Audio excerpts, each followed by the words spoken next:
सास बहू का रिश्ता। निधि और उसकी सास के बीच हमेशा किसी न किसी बात पर अनबन छिड़ी ही रहती है, जिसके चलते दोनों कभी एक दूसरे को समझने और प्यार करने की कोशिश तक नहीं करती।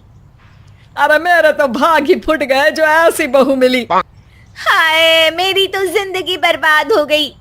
भगवान, या तो अच्छी सास दे देता या फिर गूंगी। इन्हें मेरे सिर बिठाकर कौन से जन्म का बदला ले रहे हैं भगवान। क्या बोली? वही जो आपने सुना। इतनी बड़ी हो गई कि सास से जुबान लड़ाती है।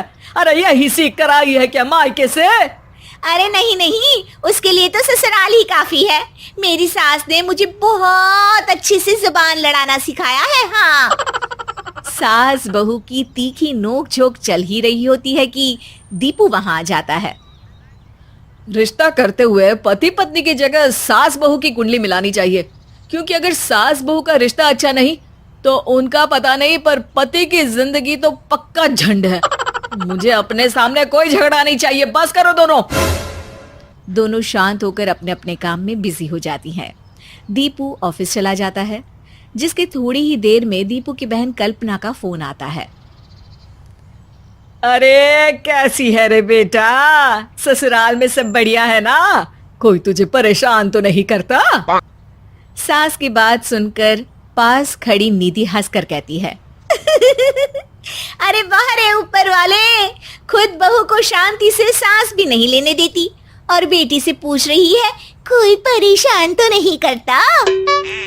अरे मेरी बेटी तुम्हारी तरह नाकारा और बदतमीज नहीं है, इसलिए उससे पूछना बनता है। तो उनकी सास भी आपकी तरह नहीं होगी, इसीलिए उन्होंने कुछ बोला नहीं। और इसी के साथ एक बार फिर दोनों सास बहू के बीच तानों का युद्ध शुरू हो जाता है। फिर कल्पना कुछ देर तक तो फोन पर सुनती रहती है, पर जब दोनों चुप होने का नाम तक नहीं लेती तो वो चिल्लाते हुए बीच में बोलती है, अरे बस करो, यह फोन कान पर लगाए जब मुझसे आप दोनों की बातें सुनी नहीं जा रही तो मेरा बेचारा भाई न जाने किस हाल में होगा। अरे ये सब तेरी भाभी की वजह से है बेटा। तो माँ, आप भी कुछ कम नहीं है। आप दोनों को ही अपना रिश्ता सुधारने की जरूरत है। मैं एक बाबा को जानती हूँ जो रिश्ते सुधारने में एक्सपर्ट हैं। आप दोनों उनके पास जाइए। ना जी ना, मैं ऐसे ढोंगी बाबा में नहीं मानती। देखा, कहा था ना। अरे ये तो हमारे घर में शांति चाहती ही नहीं है। भाभी, एक बार ट्राई करके तो देख लो। इस पर निधि मान जाती है और अगले ही दिन दीपू के ऑफिस जाने के बाद दोनों बाबा के पास पहुंच जाती हैं। सास बहू के बीच रिश्ता कुछ ज्यादा खास नहीं है। हर समय तू मैं चलती रहती है। हाँ जी हाँ, बिल्कुल सही। आप तो बहुत ज्ञानी है बाबा जी। तो उपाय सुनो। बहू को साफ और सच्चे मन के साथ सास को 12 लाल और 12 हरी चूड़ियां भेंट करनी है। मतभेद अपने आप कम हो जाएंगे। बाबा का उपाय सुन अगले दिन निधि सास को चूड़ियां भेंट कर देती है, लेकिन इससे भी उन दोनों के बीच कुछ सही नहीं होता। अरे पक्का इसने ही किलस कर चूड़ियां दी होंगी, तभी कुछ नहीं हुआ। दोनों दोबारा बाबा के पास जाती हैं। कुछ नहीं होता। तो दूसरा उपाय सुनो। सुबह सूरज निकलने से पहले ही घर की सफाई कर सारा कूड़ा घर से बाहर कर ठंडे पानी से स्नान करना है। इससे दोनों के बीच रिश्ते अच्छे हो जाएंगे। अरे इतनी जल्दी मम्मी जी ही उठ सकती हैं? ये आपको ही करना पड़ेगा। मैं अकेली तो लड़ाइयाँ नहीं करती ना। बाबा का उपाय मानते हुए अगली सुबह से सास जल्दी उठ सूरज निकलने से पहले घर की सफाई कर ठंडे पानी से नहाने लगती है। ये सब कुछ दिन तक चलता है, जिससे अभी भी दोनों के रिश्ते तो नहीं सुधरते, पर सास की तबीयत खराब होने लगती है। अब लगता है आपने मन से काम नहीं किया होगा, तभी तो रिश्ता वैसा का वैसा पड़ा है और तबीयत खराब हो गई। अरे सही कहती थी तुम। कल मुहा ढोंगी बाबा।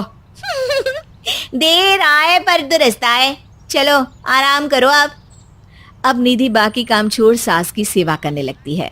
अपनी पत्नी और माँ में ऐसा बदलाव देख दीपू बिल्कुल हैरान रह जाता है। अरे कहीं बाबा ने कोई जादू टोना तो नहीं कर दिया? मेरी माँ और पत्नी इतना घुल मिल कर तो नहीं रहती। ओहो, सरकाज़म। बस बस अब जाओ और अपना काम खुद कर लो, मुझे मम्मी जी का ख्याल रखना है। निधि की बात सुन हैरान दीपू बस उन्हें देखता रह जाता है और निधि सास का ध्यान रखने में लगी रहती है। इसी तरह दिन बीतते हैं और निधि आधे से ज्यादा समय सास के साथ बिताने लगती है, जिस वजह से उन दोनों का रिश्ता पहले से अच्छा होने लगता है और वो एक दूसरे को समझने लगती है। बहू, मैं सोचती हूँ एक बार उसे ढोंगी बाबा के पास जाना चाहिए, उसे सबक सिखाने के लिए। अरे पर मम्मी जी, उसकी क्या जरूरत है, हमारे घर में सब ठीक है, फिर वो कुछ भी करे हमें उससे क्या। दोनों के बीच ये बात हो ही रही होती है कि तभी बाबा कल्पना के साथ उनके घर आ जाते हैं। माँ, बाबा आप दोनों से मिलना चाहते थे, इसलिए मैं उन्हें यहाँ ले आई। अरे पर हमें इस ढोंगी बाबा से नहीं मिलना। हाँ, मेरी बहू बिल्कुल सही कह रही है। जो कुछ समय पहले एक दूसरे को मारने को चलती थी, आज एक ही लय में बात कर रही है। आपको अपने